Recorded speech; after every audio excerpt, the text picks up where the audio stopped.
하박국서. 하박국은 남유다 왕국의 마지막 시기를 살던 선지자로서 이때는 불의와 우상숭배가 가득한 시대였습니다. 그는 바벨론의 위협이 점점 커져가는 것을 보았는데 그건 누구에게도 기쁜 소식이 아니었죠. 그러나 다른 선지자들과 달리 하박국은 이스라엘을 질책하지 않고 심지어 백성들에게 하나님을 대언하지도 않는데요. 오히려 그의 목소리는 개인적으로 하나님만을 향해 있습니다. 그리고 이 책은 하박국 개인의 갈등을 다룹니다. 세상이 악과 비극으로 가득할지라도 하나님은 여전히 선하시다는 것을 믿기 위한 그의 내면의 여정인 셈이죠. 그래서 하박국서의 표현은 사실 애통의 시로서 시편에 나오는 애가들과도 매우 비슷한데요. 시인은 하나님께 불만을 제기하면서 하나님께서 이 세상에 만연한 고통과 불의에 주목하시고 무언가 해주시기를 간구합니다. 사실 이와 같은 애가의 특징을 아는 것이 이 짧은 책의 구성과 메시지를 이해하는 핵심입니다. 1장과 2장은 하박국과 하나님 사이에 서로 주고받는 논쟁으로 이루어져 있는데요. 선지자가 두 가지 불만을 제기하고 하나님은 이에 대해 두 개의 답변을 주십니다. 그의 첫 번째 불만은 이스라엘에서의 삶이 끔찍해졌다는 것입니다. 토라를 등한시하여 폭력과 불의가 만연하지만 이스라엘의 부패한 지도자들은 이것을 용인하고 있습니다. 그래서 하박국은 하나님께 무언가 해주시라고 부르짖으며 요청하지만 아무런 변화도 없어 보이죠. 그런데 그때 갑자기 하나님께서 대답하십니다. 하나님은 자신의 백성 이스라엘이 부패했음을 잘 알고 계신다고 하시며 바벨론 군대를 일으켜 이스라엘을 공의로 심판하실 것이라고 말씀하시는데요. 미가서나 이사야서의 내용과 매우 비슷하게 하나님은 이스라엘의 불의와 악함으로 인해 이 참혹한 제국이 그들을 삼키게 하겠다고 하십니다. 그러나 하박국은 이 답변에 동의할 수 없습니다. 그래서 두 번째 불만 사항을 제기하죠.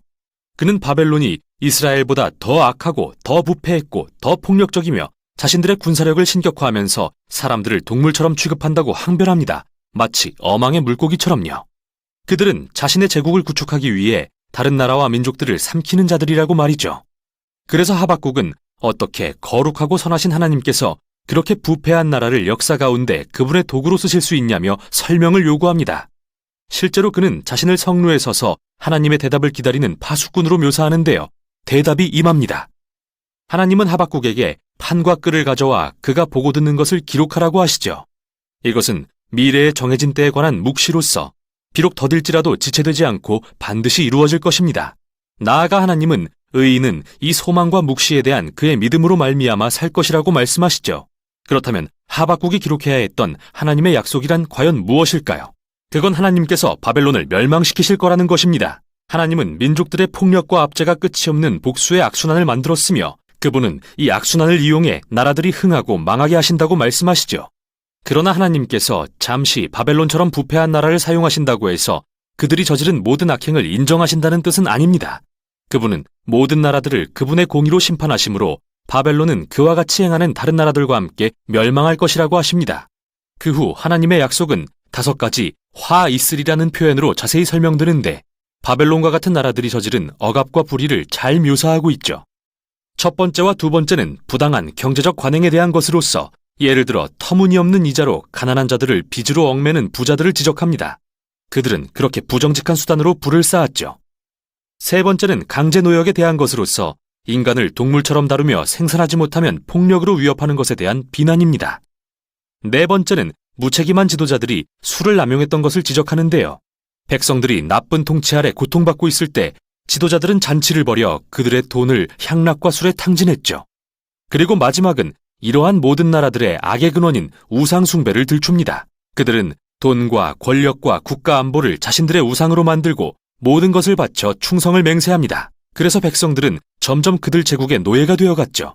그러나 여기에 묘사된 악행들이 바벨론에만 국한되는 건 아닌데요. 사실 이게 핵심입니다. 인간의 본성을 감안할 때 대부분의 나라들은 결국 바벨론이 되고 맙니다. 바로 이게 하나님께서 이 책에서 하박국에게 주시는 대답이자 이후의 모든 세대들에게 주시는 대답입니다. 서로 다른 바벨론이 통치하는 이 세상의 모든 이들에게 말이죠. 그런데 질문이 하나 남아 있습니다. 하나님은 과연 바벨론과 같은 제국들이 흥하고 망하는 이 악순환을 영원히 지속하실까요? 이 질문에 대한 답이 3장에 나옵니다. 우리에게 하박국의 기도라고 알려진 내용이죠. 하박국은 먼저 하나님께 현재의 주의 일을 나타내어 달라고 애원합니다. 과거에 그러셨듯이 부패한 나라들을 멸망시켜 주시라고요. 그리고 나서 오래된 고대의 시가 등장하는데요. 먼저 능력과 위엄의 하나님이 등장하십니다.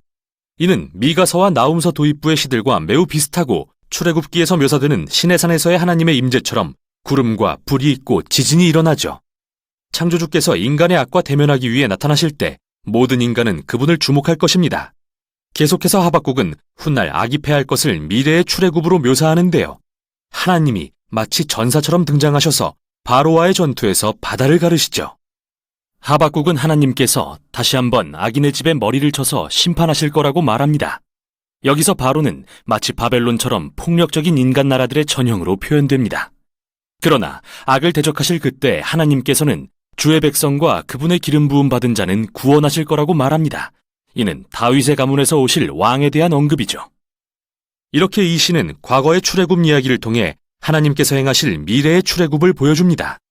그분은 다시 한번 악을 물리치시고 세상의 바로들과 바벨론들을 멸망시키시며 모든 이에게 공의를 행하셔서 억눌리고 무고한 자들을 구원하실 것입니다. 바로 이 소망으로 인해 하박국은 소망의 찬양을 부르며 책을 마칠 수 있게 되죠. 이 세상이 식량 부족이나 가뭄, 전쟁 등 어떤 일로든 무너질지라도 그는 하나님의 언약의 약속을 믿고 기뻐할 거라고 고백합니다. 이렇게 하박국은 이 책의 끝에서 믿음으로 말미암아 사는 의인의 빛나는 예를 보여주고 있죠. 하박국은 이 세상과 우리의 삶이 얼마나 어둡고 혼란스러울 수 있는지 깨달았기에 우리를 믿음의 여정으로 초대하고 있습니다. 하나님은 우리보다도 더 이 세상을 사랑하시며 언젠가 세상의 악을 다루실 거라는 믿음 말이죠.